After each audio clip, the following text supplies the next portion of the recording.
Deflated Purple, a flash fiction. The small convenience store was decorated with purple balloons. A large poster on the door read, "Honor the power of women," with a drawing of a lady smiling briefly.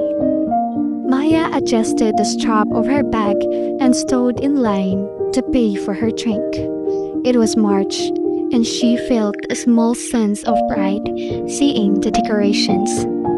The air conditioner hummed loudly, but it couldn't drown out the laughter of two men standing by the magazine rack.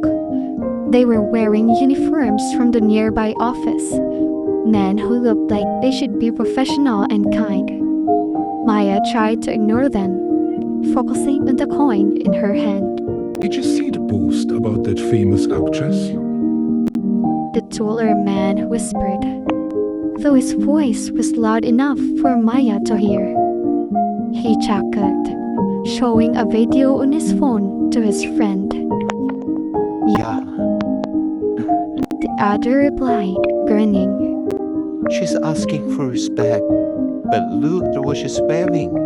If you dress like that, you're asking for the comments. They laughed. A low, buzzing sound that made Maya's skin crawl. The taller man looked over at Maya.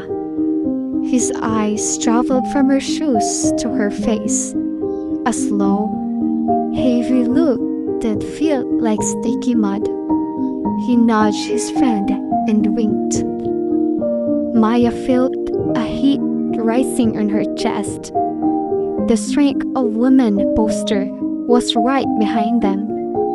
She thought about her younger sister, who would be walking home from school soon. She thought about how many times she had stayed quiet just to avoid trouble.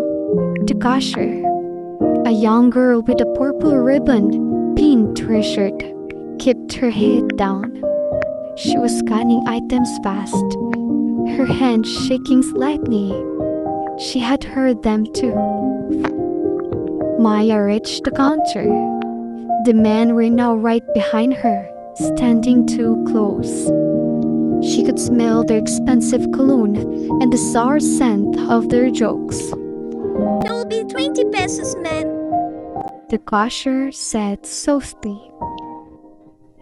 The taller man leaned in, his shoulder almost touching Maya's. You should smile more. He whispered. It's your mind, right? Maya froze. She looked at the cashier, whose eyes were filled with quiet, tired fear.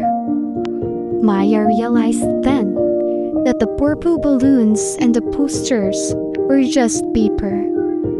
They didn't stop the stones being thrown at them. She turned slowly. She didn't scream, and she didn't cry. She simply looked the man directly in the eyes, the kind of look a teacher gives a child who has failed a very simple lesson. The smile is not part of the transaction. Maya said, her voice steady and clear. The store went silent. The hum of the air conditioner seemed to get louder. The man's grin didn't disappear, but it turned into a sour scowl. She looked around, realized a few other people were watching, and muttered something under his breath about Women being too sensitive these days. Maya took her drink and walked to the door. As she pushed it open, she saw the cashier straighten her back. The girl reached up and adjusted her purple ribbon, pinning it a little tighter, a little higher. Maya stepped out into the heat of the afternoon. She passed a trash bin near the entrance. Resting right on top of the garbage was a crumpled purple balloon, lost and deflated, while the wind continued to blow the dust of the street into everyone's faces.